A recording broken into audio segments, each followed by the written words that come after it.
Hello students, आज की class का हमारा टॉपिक है electric field. Coulomb's law complete करने के बाद हम आते हैं इलेक्ट्रिक फील्ड पे।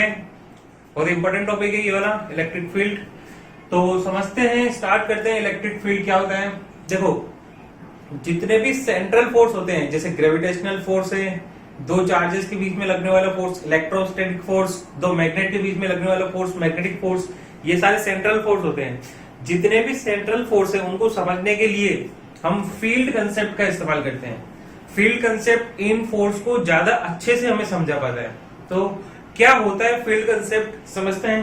देखो, जैसे अगर हम अपनी अर्थ की बात करें तो हमारी अर्थ एक पार्टिकुलर लिमिट तक ही चीजों को अपनी तरफ अट्रैक्ट करती है। जैसे मार्कर है, अगर मैं इस मार्कर को फ्री छोड़ता हूं तो ये अपने सेंटर की तरफ अट्रैक्ट करती है, इसको डाउनवर्ड डायरेक्शन में इसको अट्रैक्ट करती है। लेकिन यही मार्कर अगर मैं स्पेस में रख के आ जाऊं तब वो अर्थ इस पे ग्रेविटेशनल फोर्स नहीं लगा पाएगी, तब इसे अटैक नहीं कर पाएगी। तो इसका मतलब अर्थ भी एक पार्टिकुलर लिमिट तक चीजों को अपनी तरफ अट्रैक्ट करती है। अगर उस लिमिट के बाहर कोई ऑब्जेक्ट चला जाए तो फिर अर्थ उसे अटैक करना बंद कर देती है। इसी फील्ड को हम अर्थ का ग्रेविटेशनल फील्ड कहते हैं। जैसे अगर मैं अर्थ के सराउंडिंग एक स्फेयर बना दूं तो इस रीजन के अंदर अगर कोई ऑब्जेक्ट है तब उस पे अर्थ अट्रैक्टिव फोर्स लगा रही है, ग्रेविटेशनल फोर्स लगा रही है। लेकिन अगर ये ऑब्जेक्ट इस रीजन, इस फील्ड से बाहर निकल गया, अब अगर इस पे अर्थ ग्रेविटेशनल फोर्स नहीं लगा रही है, मतलब हम ये कह सकते हैं कि अब ये जो ऑब्जेक्ट है वो स्पेस में चला गया है, उस पे अर्थ की ग्रेविटी का कोई इफेक्ट नहीं पड़ रहा है। तो ऐसे केस में मैं इस फील्ड को, ये जो डैश डैश लाइन से फील्ड बना हुआ है, इसे मैं बोलूंगा अर्थ का ग्रेविटेशनल फील्ड। तो ग्रेविटेशनल फील्ड को कैसे डिफाइन करेंगे हम?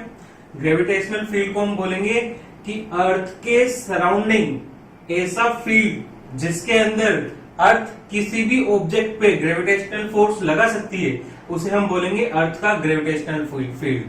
तो अगर कोई ऑब्जेक्ट ग्रेविटेशनल फोर्स को एक्सपीरियंस कर पा रहा है तो हम बोलेंगे कि अभी वो अर्थ के ग्रेविटेशनल फील्ड के अंदर है, अभी हम अर्थ के ग्रेविटेशनल फील्ड के अंदर हैं। और हमें ये आइडेंटिफाई करना है, कैसे पता चलेगा?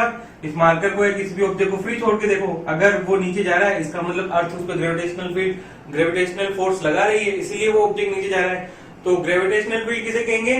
Space surrounding the earth, space surrounding the earth within which earth exerts gravitational force is called gravitational field. Earth के सराउंडिंग वो फील्ड जिसमें अर्थ किसी भी ऑब्जेक्ट पे ग्रेविटेशनल फोर्स लगा सके, उस फील्ड को हम बोलते हैं ग्रेविटेशनल फील्ड। इसी तरीके से अगर एक मैग्नेट की बात करें तो हमें पता है मैग्नेट में भी आपस में फोर्स लगते हैं, जिसे हम मैग्नेटिक फोर्स कहते हैं। मैग्नेट के पास दो पोल होते हैं, नॉर्थ पोल साउथ पोल। तो अगर अपोजिट पोल होंगे तो इनके बीच में अट्रैक्शन होगा, और सेम नेचर के पोल होंगे तो इनके बीच में रिपल्शन होगा। तो मैग्नेट भी, अगर मैं मैग्नेट की बात करूं तो वो भी एक पार्टिकुलर लिमिट के अंदर ही मैग्नेटिक फोर्स अप्लाई कर पाती है। अगर मैं इस मैग्नेट को थोड़ा दूर रख दूं दूसरी वाली मैग्नेट को, तो अब ये इससे अट्रैक्ट नहीं हो पाएगी।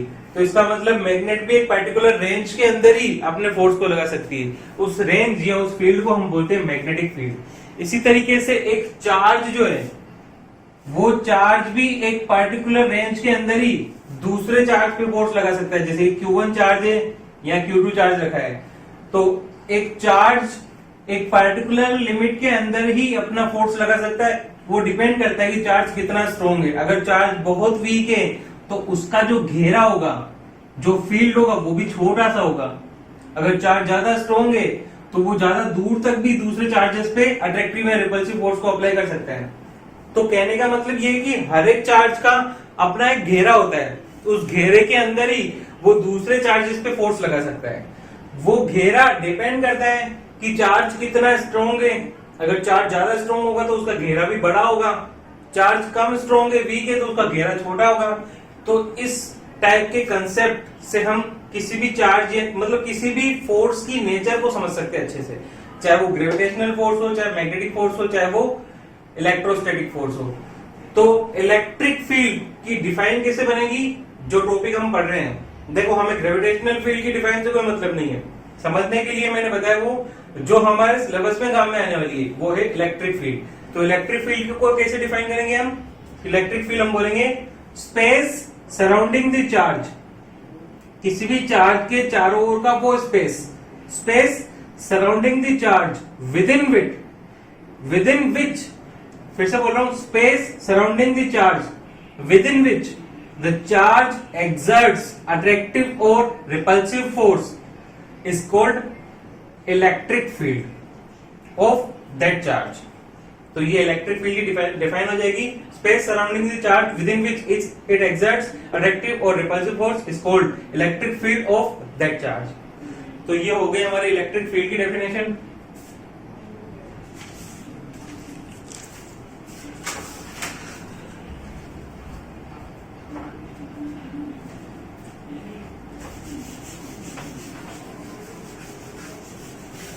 चलो अभी तो हमने ये पढ़ा है कि इलेक्ट्रिक फील्ड क्या होता है, अब हम पढ़ेंगे कि इलेक्ट्रिक फील्ड कितना होता है, मतलब इलेक्ट्रिक फील्ड का फॉर्मूला पढ़ेंगे।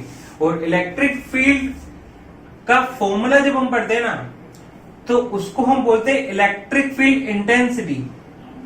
है वही चीज, बस उसका अमाउंट कितना है। जब मुझे ये पता करना होगा ना कि अगर कोई चार्ज इलेक्ट्रिक फील्ड बना रहा है, ठीक है, लेकिन कितने अमाउंट का बना रहा है, तो उसको मैं बोलूंगा कि वो कितनी इलेक्ट्रिक फील्ड इंटेंसिटी जनरेट कर रहा है। तो इलेक्ट्रिक फील्ड इंटेंसिटी भी वही चीज है जो इलेक्ट्रिक फील्ड है। बस जब हम उसके अमाउंट की बात करेंगे ना भाई, इलेक्ट्रिक फील्ड की डेफिनेशन तो क्या हो जाएगी, इलेक्ट्रिक फील्ड की डेफिनेशन हो जाएगी space surrounding the charge within which it exerts attractive और repulsive force is called electric field. और इलेक्ट्रिक फील्ड इंटेंसिटी उसके अमाउंट को बताएगी।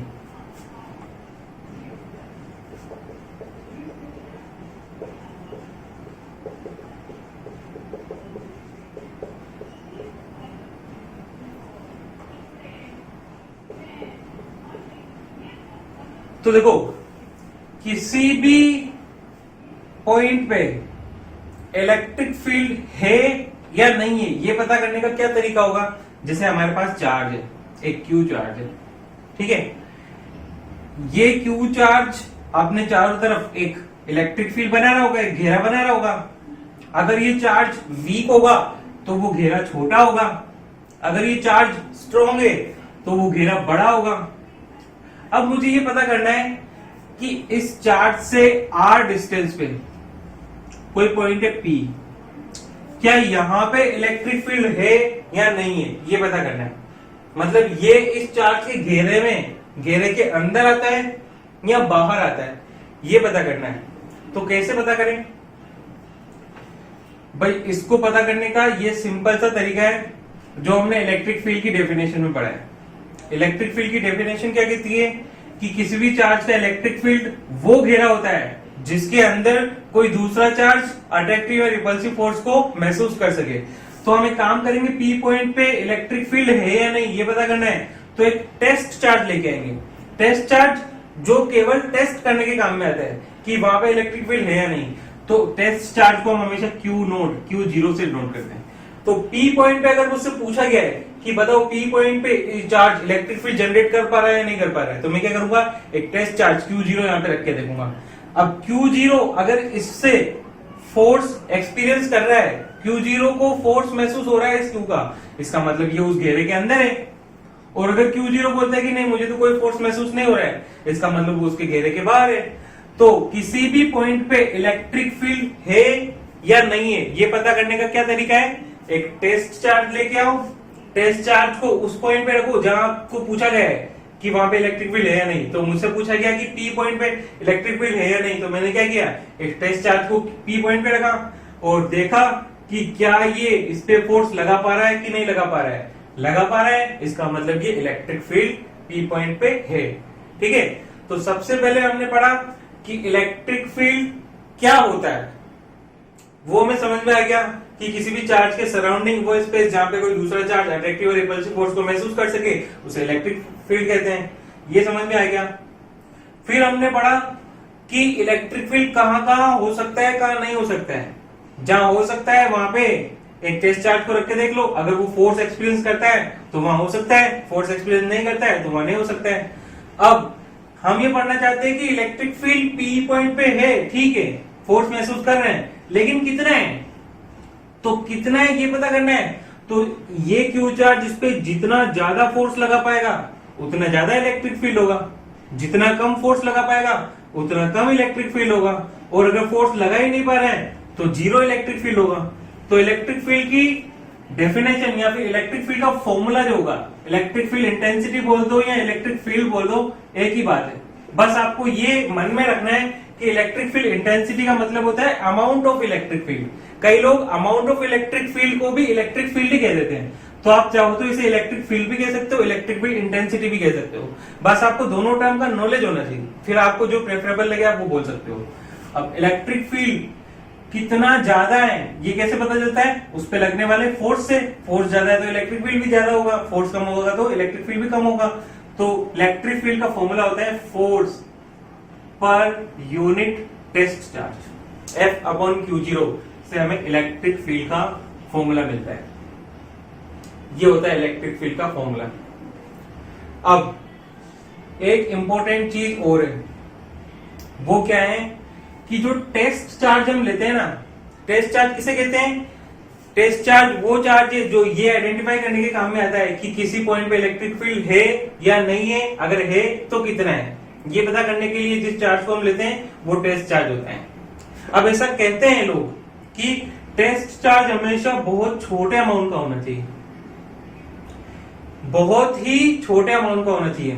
तो इसलिए जो इलेक्ट्रिक फील्ड की डेफिनेशन बनेगी वहां पे हमें एक और चीज ऐड करनी पड़ेगी, limit Q0 tends to 0। Q0 मतलब जो टेस्ट चार्ज लिया है ना वो इतना छोटा होना चाहिए, इतना छोटा होना चाहिए कि वो जीरो की तरफ टेंड करना चाहिए। बिल्कुल भी जीरो नहीं होना चाहिए लेकिन सबसे छोटा होना चाहिए। तो इसके पीछे क्या रीजन है, क्यों होना चाहिए छोटा? देखो उसको समझते हैं। उसको समझने के लिए जैसे हम फिर से अर्थ वाला एग्जांपल लेते हैं कि अर्थ है, अर्थ अपने सराउंडिंग में ग्रेविटेशनल फील्ड को जनरेट करती है। अब मुझे ये पता करना है कि किसी भी जगह पे, किसी भी पॉइंट पे ग्रेविटेशनल फील्ड है कि नहीं है, तो मैं क्या करूंगा, एक टेस्ट पार्टिकल को लेके आऊंगा। जैसे इलेक्ट्रिक फील्ड आइडेंटिफाई करने के लिए टेस्ट चार्ज की जरूरत पड़ रही थी, वैसे ग्रेविटेशनल फील्ड को आइडेंटिफाई करने के लिए टेस्ट चार्ज की जरूरत, टेस्ट पार्टिकल की जरूरत पड़ेगी। जैसे हमारा मार्कर भी एक टेस्ट पार्टिकल है, यहाँ पे इलेक्ट्रिक फील्ड है या नहीं पता करना है, इसको फ्री छोड़ो, फ्री छोड़ो तो इसको फोर्स एक्सपीरियंस हो रहा है, इसका मतलब यहाँ पे इलेक्ट्रिक फील्ड है। तो टेस्ट पार्टिकल अगर मान लो मुझे यहाँ पे पता करना है कि यहाँ पे ग्रेविटेशनल फील्ड है या नहीं, और सपोज करो यहाँ पे मैं जुपिटर प्लेनेट को ले आता हूँ, अर्थ से भी बड़े प्लेनेट को ले आता हूँ, तो क्या होगा, अर्थ खुद उसके पास अट्रैक्ट होने लग जाएगी। तो हम अर्थ का ग्रेविटेशनल फील्ड जानना चाहते हैं और अर्थ खुद ही अपनी जगह पर अगर नहीं रह पाएगी तो हम कैसे आइडेंटिफाई करेंगे अर्थ की ग्रेविटेशनल फील्ड को। तो इसका मतलब अगर मुझे अर्थ का ग्रेविटेशनल फील्ड पता करना है ना, तो जो टेस्ट पार्टिकल ले रहा हूं जिससे मुझे ये पता चल सके कि अर्थ का ग्रेविटेशनल फील्ड कहां कहां पे है, कहां कहां पे नहीं है, तो मुझे जो टेस्ट पार्टिकल लेना पड़ेगा ना वो छोटा लेना पड़ेगा, ताकि वो अपना इन्फ्लुएंस अर्थ के ग्रेविटेशनल फील्ड पे ना डाल सके। क्योंकि ये जो मार्कर है ये अर्थ के साइज के कंपैरिजन में बहुत बहुत छोटा है, ना के बराबर है, तो ये अपना इन्फ्लुएंस अर्थ के ग्रेविटेशनल फील्ड पे नहीं डाल सकता है। लेकिन अगर मैं जुपिटर प्लैनेट को ले आऊं तो वो तो अपना इन्फ्लुएंस अर्थ के ग्रेविटेशनल फील्ड पे डालेगा, और जब हमें अर्थ के ग्रेविटेशनल फील्ड को स्टडी करना है और अर्थ का ग्रेविटेशनल फील्ड ही नहीं अपना एग्जिस्ट कर पा रहा है, इसके इन्फ्लुएंस में चेंज हो रहा है, तो हम कैसे अर्थ का जो ग्रेविटेशनल फील्ड है वो आइडेंटिफाई कर पाएंगे। इसीलिए ऐसा बोल सकते हैं कि जब हमें अर्थ के ग्रेविटेशनल फील्ड को आइडेंटिफाई करना है तो टेस्ट पार्टिकल बहुत छोटा होना चाहिए अर्थ के साइज के कंपैरिजन में। ऐसे ही अगर मुझे किसी चार्ज का इलेक्ट्रिक फील्ड कैलकुलेट करना है, आइडेंटिफाई करना है, तो जो टेस्ट चार्ज लूंगा वो बहुत छोटा होना चाहिए उस चार्ज के कंपैरिजन में। इसलिए यहाँ पे फॉर्मूला में हम एक चीज और ऐड कर देते हैं, लिमिट Q0 टेंड्स टू 0। तो यहां से इलेक्ट्रिक फील्ड इंटेंसिटी की डेफिनेशन क्या बनेगी? देखो इलेक्ट्रिक फील्ड तो एक कंसेप्ट है, इलेक्ट्रिक फील्ड इंटेंसिटी एक फॉर्मूला है। इलेक्ट्रिक फील्ड तो एक कंसेप्ट है कि किसी भी चार्ज के चारों ओर का फील्ड जिसमें कोई दूसरा चार्ज अट्रैक्टिव रिपल्सिव फोर्स को महसूस कर सके उसे हम बोलेंगे इलेक्ट्रिक फील्ड। और इलेक्ट्रिक फील्ड इंटेंसिटी एक फॉर्मूला है, ये फॉर्मूला। तो इस फॉर्मूला से क्या डेफिनेशन बनेगी? देखो यहाँ पे दो वेरिएबल्स है, एक फोर्स और एक टेस्ट चार्ज। तो इसकी डेफिनेशन अगर मैं Q0 की वैल्यू यूनिट कर दूं, मतलब कि 1 कर दूं, तो E क्या हो जाएगा? F/1, मतलब E = F। तो force per unit test charge is called electric field intensity.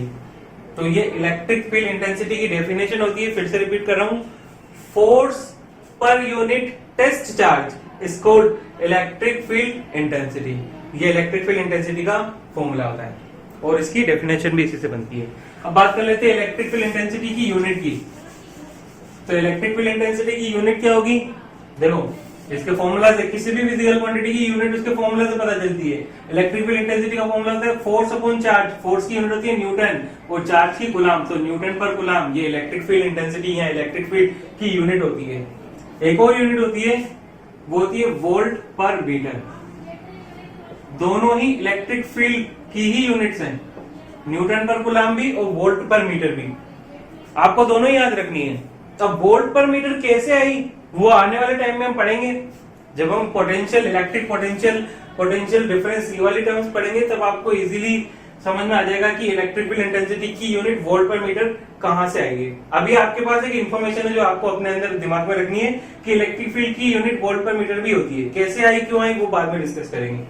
तो ये हो गया हमारा इलेक्ट्रिक फील्ड का कंसेप्ट, हमने समझ लिया है। अब इलेक्ट्रिक फील्ड का कंसेप्ट तो हमने समझ लिया, अब अलग अलग टाइप के चार्ज के लिए इलेक्ट्रिक फील्ड कैसा होगा वो चीजें हम समझेंगे। जैसे हमने चार्ज एक छोटे से पार्टिकल को दे दिया तो इसे हम बोलते हैं पॉइंट चार्ज। अगर चार्ज हमने किसी ऐसे ऑब्जेक्ट को दिया है जिसका साइज पॉइंट साइज के इक्वल है, बहुत ही छोटा है, तो उसे हम बोलते हैं पॉइंट चार्ज। लेकिन चार्ज तो मैं इस मार्कर को भी दे सकता हूं, चार्ज में बलून को भी दे सकता हूं। अगर इस मार्कर को सर से रब करूं तो इसके ऊपर भी चार्ज आ जाएगा, बलून के ऊपर भी आ जाता है। तो अगर मैं किसी छोटे से पॉइंट साइज के ऑब्जेक्ट को चार्ज देता हूं तो उसे हम बोलते हैं पॉइंट चार्ज। इसी तरीके से चार्ज अगर किसी स्फेरिकल बॉडी को देता हूं तो वो भी गेन करेगा, चार्ज अगर किसी सिलेंड्रिकल बॉडी को देता हूं तो वो भी चार्ज को गेन करेगा, चार्ज अगर किसी क्यूबॉइड या क्यूब को देता हूं तो वो भी चार्ज को गेन करेगा। तो अलग अलग टाइप की बॉडी को हम चार्ज देंगे और पता करेंगे कि अब इसका इलेक्ट्रिक फील्ड कैसा बन रहा है, उसका फॉर्मूला क्या बन रहा है। ये सारी चीजें आने वाले टाइम में हमको सब सारी चीजें हमें डिराइव करनी है। तो सबसे पहला पॉइंट हम पढ़ लेते हैं, electric field due two point charge.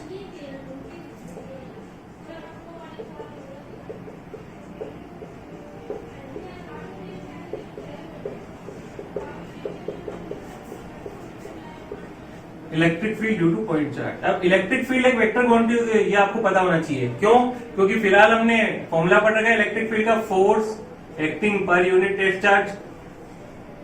तो अगर फोर्स एक वेक्टर क्वांटिटी है तो इलेक्ट्रिक फील्ड भी बाय डिफॉल्ट एक वेक्टर क्वांटिटी बन जाएगी। तो इलेक्ट्रिक फील्ड भी एक वेक्टर क्वांटिटी होती है।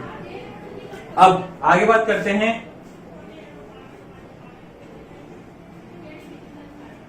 पॉइंट चार्ज के लिए। तो हमने एक ओ पॉइंट लिया, वहां पे एक चार्ज ले लिया जो एक छोटे से पार्टिकल को मिला हुआ है, मतलब कि पॉइंट चार्ज है।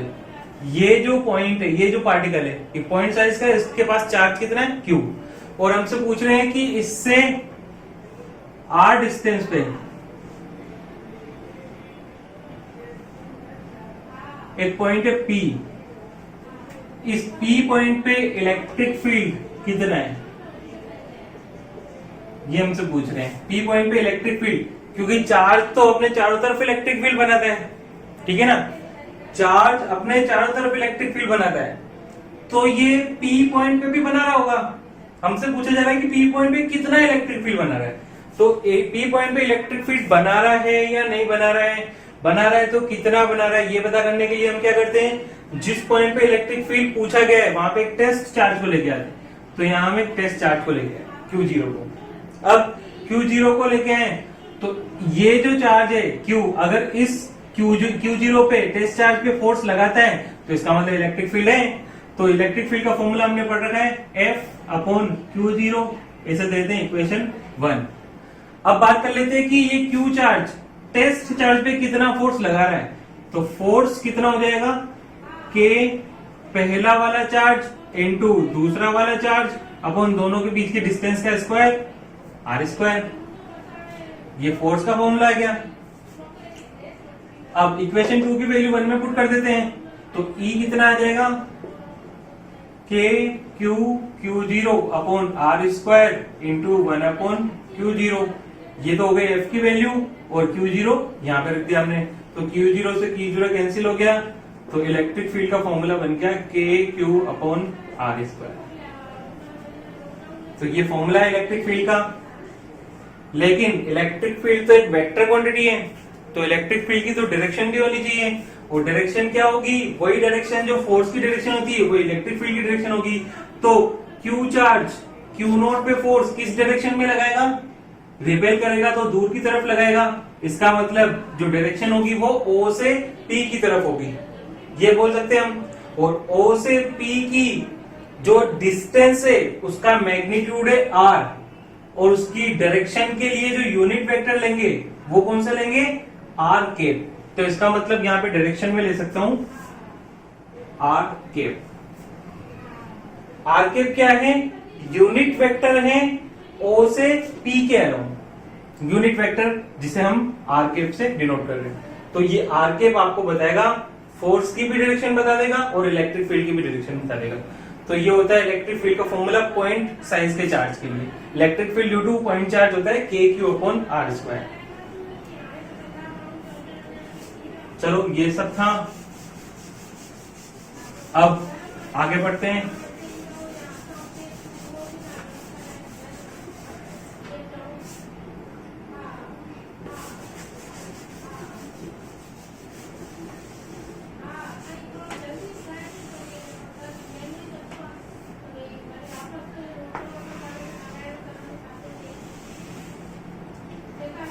चलो कुछ न्यूमेरिकल क्वेश्चंस करते हैं।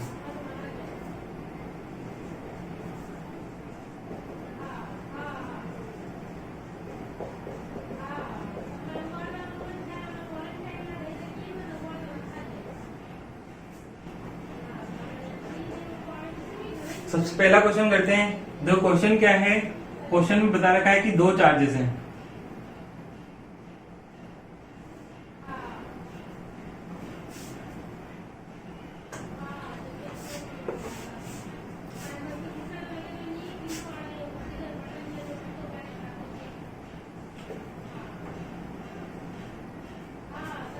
दो चार्जेस हैं, एक पे चार्ज है Q और एक पे है 2Q।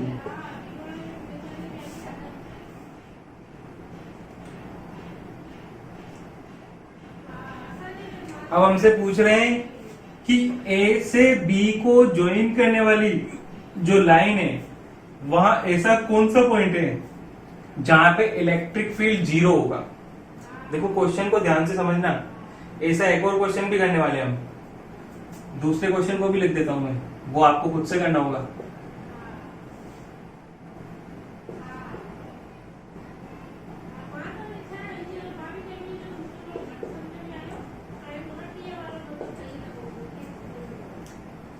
देखो दो चार्जेस हैं A और B पे रखे हुए Q एंड 2Q, और दोनों के बीच की डिस्टेंस ले लेते हैं 10 सेंटीमीटर। अब हमें ये बोला जा रहा है कि A से B को ज्वाइन करने वाली जो लाइन है, पूरी लाइन की बात कर रहा हूं, A B से आगे भी, A B से पीछे भी और A B के अंदर भी, ये पूरी की पूरी लाइन के अंदर वो पॉइंट ढूंढ के बताओ जहां पे इलेक्ट्रिक फील्ड 0 हो। तो देखो अब बात कर लेते हैं। अभी थोड़ी देर पहले हमने पढ़ा कि इलेक्ट्रिक फील्ड की जो डायरेक्शन होती है वो फोर्स की डायरेक्शन के अलोंग होती है। मतलब अगर एक चार्ज है Q, इस चार्ज के कारण मुझे P पॉइंट पे इलेक्ट्रिक फील्ड पता करना है, तो टेस्ट चार्ज में लूंगा। एक चीज हमेशा ध्यान रखना, टेस्ट चार्ज हमेशा पॉजिटिव ही लेना है। टेस्ट चार्ज की खासियत आपको पता है कि टेस्ट चार्ज की वैल्यू जो गिवन चार्ज है उसके कंपैरिजन में इनफाइनाइटली स्मॉल, बहुत ही छोटी होती है, और दूसरा टेस्ट चार्ज हमेशा पॉजिटिव नेचर का ही लिया जाता है। तो अब अगर मुझे इस चार्ज के कारण जो इलेक्ट्रिक फील्ड है उसकी डायरेक्शन पता करनी है, तो कैसे पता करेंगे? अगर ये चार्ज के कारण Q नोट पे फोर्स लग रहा है तो फोर्स कौन सा होगा? Repulsion, repulsive force. अगर ये पॉजिटिव चार्ज है तो वो रिपल्सिव है तो ये रिपेल करेगा। इसका मतलब पॉजिटिव चार्ज के लिए जो इलेक्ट्रिक फील्ड होगा वो हमेशा इससे दूर की तरफ होगा। और यही अगर हमने नेगेटिव चार्ज लिया होता तो नेगेटिव चार्ज के कारण देखो क्या होगा, टेस्ट चार्ज तो हमेशा पॉजिटिव नेचर का होगा और अभी जो हमें चार्ज जिसका इलेक्ट्रिक फील्ड पता करना है वो नेगेटिव है, तो अब ये क्या करेगा, क्यू नोड को अपनी तरफ अट्रैक्ट करेगा तो इलेक्ट्रिक फील्ड इस तरफ होगा। तो इससे आपको एक चीज पता चल रही है, या आपको दिमाग में बिठा के रखनी है हमेशा, कि पॉजिटिव चार्ज के लिए इलेक्ट्रिक फील्ड हमेशा उससे दूर की तरफ होता है और नेगेटिव चार्ज के लिए इलेक्ट्रिक फील्ड हमेशा उसके पास की तरफ होता है। क्योंकि पॉजिटिव चार्ज के लिए जो फोर्स होगा वो रिपल्सिव होगा, दूर की तरफ होगा। ये पॉजिटिव चार्ज टेस्ट चार्ज को रिपेल करेगा तो फोर्स की डायरेक्शन दूर होगी, और जो फोर्स की डायरेक्शन होती है वो इलेक्ट्रिक फील्ड की डायरेक्शन होती है। और अगर नेगेटिव चार्ज है तो वो अट्रैक्टिव फोर्स लगाएगा, अपनी तरफ अटैक करेगा, तो जो फोर्स की डायरेक्शन वो इलेक्ट्रिक फील्ड की डायरेक्शन। तो आज से आपको ये दिमाग में बैठा लेनी है कि पॉजिटिव चार्ज के लिए इलेक्ट्रिक फील्ड की डायरेक्शन हमेशा उससे दूर की तरफ होती है और नेगेटिव चार्ज के लिए इलेक्ट्रिक फील्ड की डायरेक्शन हमेशा उसके पास की तरफ होती है। अब क्वेश्चन को देखते हैं। देखो क्वेश्चन में हमको क्या बोला गया है, देखो क्वेश्चन में बोला गया है कि ए और बी दो चार्जेस हैं और हमें ये पता करना है कि कौन सा ऐसा पॉइंट होगा जहां पे इलेक्ट्रिक फील्ड जीरो होगा। तो देखो अगर हम ए से बी के बीच में कोई पॉइंट ले, मान लेते हैं ये पॉइंट ले ले पी, ठीक है, तो पी पॉइंट पे इस चार्ज के कारण जो इलेक्ट्रिक फील्ड होगा वो किस तरफ होगा, अगर ये पॉजिटिव चार्ज है तो दूर की तरफ होगा। इसका मतलब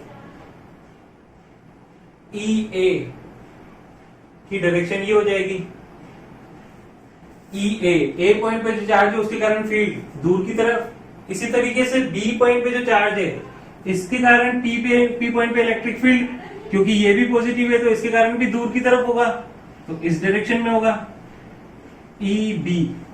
अब देखो ई ए और ई बी दोनों अपोजिट डायरेक्शन में है ना, इसका मतलब ए से बी के बीच में एक पॉइंट जरूर ऐसा होगा जहां पे ई ए का मैग्नीट्यूड जितना है उतना ही मैग्नीट्यूड ई बी का होगा, और क्योंकि दोनों अपोजिट डायरेक्शन में है तो एक दूसरे को कैंसिल कर देंगे और टोटल इलेक्ट्रिक फील्ड जीरो हो जाएगा। इसका मतलब पी पॉइंट पे देखो इलेक्ट्रिक फील्ड बना तो ये वाला चार्ज भी रहा है और पी पॉइंट पे इलेक्ट्रिक फील्ड बना ये वाला चार्ज भी रहा है, दोनों ही रहे। अब दोनों की डायरेक्शन अपोजिट है तो पी पॉइंट देखो अब बिल्कुल बीचों बीच ले लेते हैं ना, तो देखो ये चार्ज छोटा है Q है, ये बड़ा है 2Q है, तो छोटा चार्ज P पॉइंट पे कम इलेक्ट्रिक फील्ड बनाएगा, बड़ा चार्ज P पॉइंट पे ज्यादा इलेक्ट्रिक फील्ड बनाएगा। कब, जब ये पॉइंट बीचों बीच हो तो, क्योंकि डिस्टेंस दोनों की सेम है। तो अगर बीचों बीच रखें तब तो इसका इलेक्ट्रिक फील्ड कम रह जाएगा, इसका ज्यादा रह जाएगा। तो हम क्या करेंगे, P को थोड़ा सा पीछे ले आएंगे। तो अगर P को मैं थोड़ा सा पीछे ले आया ना तो देखो क्या होगा, अब इसके पास चार्ज कम है लेकिन डिस्टेंस भी कम है, ठीक है। इलेक्ट्रिक फील्ड का फॉर्मूला क्या पढ़ा हमने पॉइंट चार्ज के लिए, E इक्वल्स टू के क्यू अपॉन आर स्क्वायर। इसका मतलब इलेक्ट्रिक फील्ड किस पे डिपेंड करता है कि आपके पास चार्ज कितना बड़ा है, और दूसरा डिस्टेंस, जिस पॉइंट पे आप इलेक्ट्रिक फील्ड कैलकुलेट करने जा रहे हो अगर वो बहुत ज्यादा दूर है तो इलेक्ट्रिक फील्ड वीक हो जाएगा, अगर पास है तो इलेक्ट्रिक फील्ड स्ट्रॉन्ग रहेगा। तो डिस्टेंस पे भी डिपेंड करता है। तो यहाँ पे चार्ज छोटा है तो इलेक्ट्रिक फील्ड कम बनेगा, लेकिन डिस्टेंस भी कम है तो इलेक्ट्रिक फील्ड बढ़ जाएगा।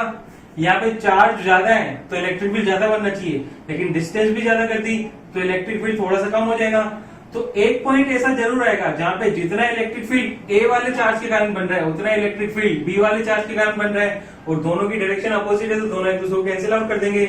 तो हमने पॉइंट ले लिया P जो A से X डिस्टेंस पे है, ठीक है। तो B की डिस्टेंस कितनी हो जाएगी, 10 माइनस x, ये हो जाएगी डिस्टेंस। तो अब सबसे पहले E A की वैल्यू कैलकुलेट कर लेते हैं कि A वाले चार्ज के कारण P पॉइंट पे कितना इलेक्ट्रिक फील्ड बन रहा है। तो ये हो जाएगा KQ upon x square, equation 1। और E B की वैल्यू वेक्टर हटा देते क्योंकि हम मैग्नीट्यूड की बात कर रहे हैं। E B की वैल्यू कितनी हो जाएगी, K B वाले पे चार्ज कितना है 2Q अपॉन डिस्टेंस कितनी है 10 माइनस x का स्क्वायर। और अगर E A और E B दोनों का मैग्नीट्यूड सेम हो जाए तो डायरेक्शन तो अपोजिट है, दोनों एक दूसरे को कैंसिल कर देंगे। तो for zero electric field E A is equals to E B होना चाहिए, तो K Q upon x square is equals to K 2Q upon 10 minus x का स्क्वायर, तो के क्यू से के क्यू कैंसिल, इनको चेंज कर देते तो 10 माइनस एक्स का स्क्वायर हो जाएगा 2x स्क्वायर, दोनों तरफ स्क्वायर रूट कर देते हैं,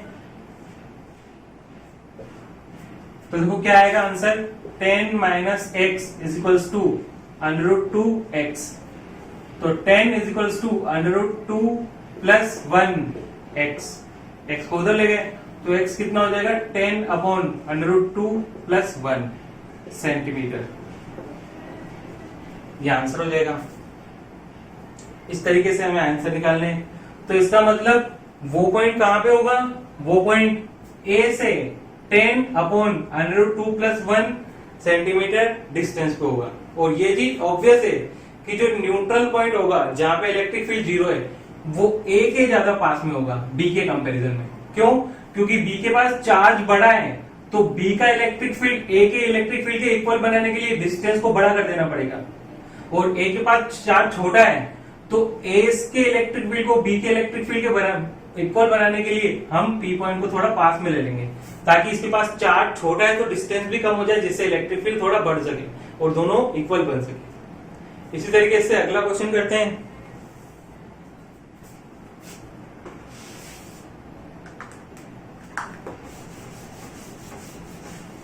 चलो अब देखते हैं, न्यूट्रल पॉइंट ढूंढने की कोशिश करते हैं कि कहां पे इलेक्ट्रिक फील्ड जीरो होना चाहिए।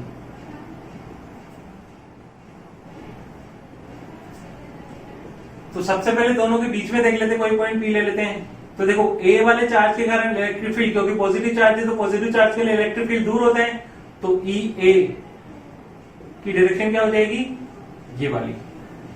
इसी तरीके से ये नेगेटिव चार्ज है, नेगेटिव चार्ज के लिए इलेक्ट्रिक फील्ड उसके पास की तरफ होता है, तो इसके लिए भी B की डायरेक्शन भी यही हो जाएगी। दोनों एक ही डायरेक्शन में है तो कभी एक दूसरे से कैंसिल आउट हो ही नहीं सकते हैं। इसका मतलब A और B के बीच में तो कोई पॉइंट ऐसा पॉसिबल नहीं है जहां पे इलेक्ट्रिक फील्ड जीरो हो सके। तो अब देख लेते हैं। देखो टोटल 3 टाइप के रीजन होते हैं। एक तो A B वाली लाइन के इस तरफ रीजन A, एक A और B के बीच में रीजन B, और एक B से दूसरी तरफ रीजन C। तो रीजन B में तो पॉसिबल नहीं है भाई, अभी हमने देख लिया। अब रीजन A में आ जाते हैं कि क्या रीजन A में पॉसिबल है। देखो पहले रीजन C की बात कर लेते हैं। यहां पर पॉइंट P लेके देखते हैं। तो देखो A वाले चार्ज के कारण इलेक्ट्रिक फील्ड उससे दूर की तरफ होता है, तो इसका मतलब EA की डायरेक्शन हो जाएगी इस तरफ, और B वाला नेगेटिव चार्ज के लिए इलेक्ट्रिक फील्ड उसके पास की तरफ होता है, तो EB की डायरेक्शन हो जाएगी ये वाली। और देखो P पॉइंट पे EA की डायरेक्शन इधर मिल रही है, EB की डायरेक्शन इधर मिल रही है, दोनों अपोजिट है, इसका मतलब एक दूसरे को कैंसिल आउट कर सकते हैं। लेकिन एक प्रॉब्लम है। देखो प्रॉब्लम क्या है, प्रॉब्लम बताता हूं मैं आपको फिर से ड्रॉ करके।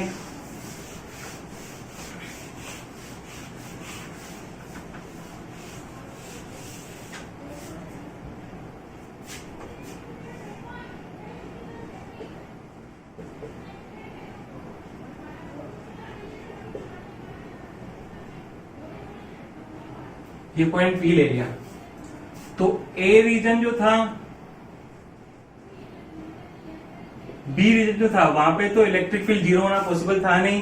C पे हमारी स्टडी चल रही थी, तो C पे देखा कि A पे पॉजिटिव चार्ज है, तो A वाला चार्ज P पे जो इलेक्ट्रिक फील्ड बनाएगा वो इससे दूर की तरफ बनाएगा, मतलब EA की डायरेक्शन हो जाएगी ये। और B वाले चार्ज नेगेटिव है, तो नेगेटिव चार्ज के लिए इलेक्ट्रिक फील्ड उसकी खुद की तरफ होता है, तो B वाले चार्ज के कारण इलेक्ट्रिक फील्ड ये। दोनों अपोजिट डायरेक्शन में है तो एक दूसरे को कैंसिल आउट कर सकते हैं। लेकिन एक प्रॉब्लम है, देखो अगर P पॉइंट पे इलेक्ट्रिक फील्ड को जीरो करना है ना, तो दो कंडीशन होनी चाहिए। एक तो EA और EB दोनों अपोजिट डायरेक्शन में होने चाहिए, और दूसरा EA का मैग्नीट्यूड और EB का मैग्नीट्यूड दोनों इक्वल होने चाहिए, तभी तो दोनों एक दूसरे को कैंसिल आउट कर पाएंगे। तो देखो अगर P पॉइंट लिया तो P पॉइंट B वाले चार्ज के काफी पास में है और A वाले चार्ज के काफी दूर है, ठीक है। अब B वाले चार्ज के पास मैग्नीट्यूड भी बड़ा है, 2Q है, और डिस्टेंस भी कम है, तो इसका इलेक्ट्रिक फील्ड तो बहुत ज्यादा बढ़ जाएगा। और A वाले के पास मैग्नीट्यूड भी छोटा है और डिस्टेंस भी ज्यादा है तो इसका इलेक्ट्रिक फील्ड बहुत ज्यादा घट जाएगा। दोनों का भी एक दूसरे के इक्वल हो ही नहीं पाएंगे। इसका मतलब हम ये कह सकते हैं कि सी वाला जो रीजन है ना, सी वाले रीजन में भी इलेक्ट्रिक फील्ड का जीरो हो पाना पॉसिबल नहीं है।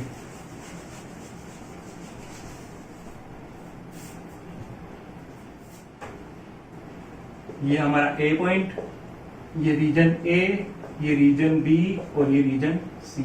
तो रीजन बी पॉसिबल नहीं था, रीजन सी भी पॉसिबल होता हुआ नहीं दिख रहा है। अब रीजन ए पे आ जाते हैं, तो यहां पे कोई पॉइंट पी ले लेते हैं। अब पॉजिटिव चार्ज, ए वाला जो चार्ज पॉजिटिव है तो इसका इलेक्ट्रिक फील्ड चार्ज से दूर की तरफ होगा। इसका मतलब ई ए हो जाएगा इस डायरेक्शन में, और बी पे है नेगेटिव चार्ज, तो नेगेटिव चार्ज के इलेक्ट्रिक फील्ड उसके खुद की तरफ होता है, तो ई बी हो जाएगा इस डायरेक्शन में, दोनों अपोजिट डायरेक्शन में।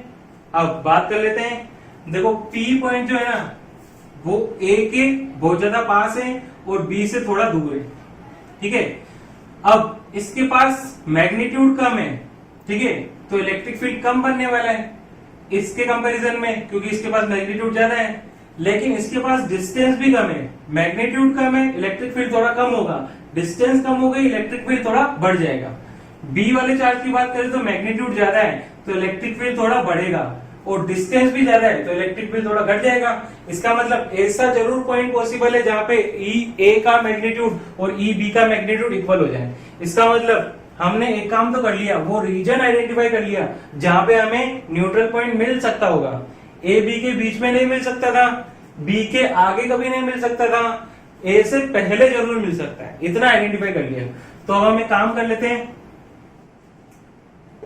ये जो P पॉइंट है ये मान लेते हैं x डिस्टेंस पे A से, तो B से कितने डिस्टेंस पे हो जाएगा, अगर ये 10 सेंटीमीटर है A और B के बीच की डिस्टेंस तो हो जाएगी 10 प्लस x। तो सबसे पहले E A कितना होगा वो कैलकुलेट कर लेते हैं, तो E A हो जाएगा k q upon x square, और E B कितना हो जाएगा k 2q, देखो केवल मैग्नीट्यूड की बात चल रही है, अपॉन 10 प्लस x का स्क्वायर, ठीक है। दोनों की डायरेक्शन तो ऑपोजिट ही है, दोनों का मैग्नीट्यूड इक्वल हो जाए तो हमें न्यूट्रल पॉइंट मिल जाएगा। तो फॉर न्यूट्रल पॉइंट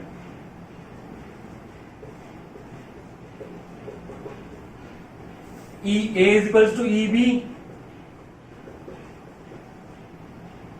तो K Q upon x square हो जाएगा के 2q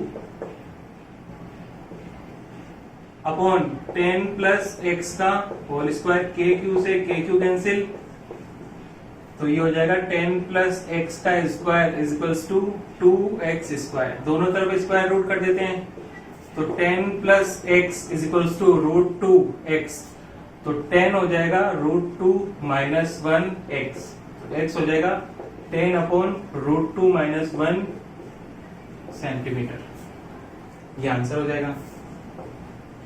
तो इस तरीके के क्वेश्चन आते हैं एग्जाम में कि दो चार्जेस को ज्वाइन करने वाली लाइन के कौन से रीजन में कितने डिस्टेंस पे जाके न्यूट्रल पॉइंट मिलेगा। ऐसे क्वेश्चन आपकी बुक में भी हैं, मैं आपको असाइनमेंट में दे दूंगा, वो आप क्वेश्चन घर पे सॉल्व करना। आज के लिए इतना ही है, बाकी नेक्स्ट क्लास में पढ़ते हैं। Thank you.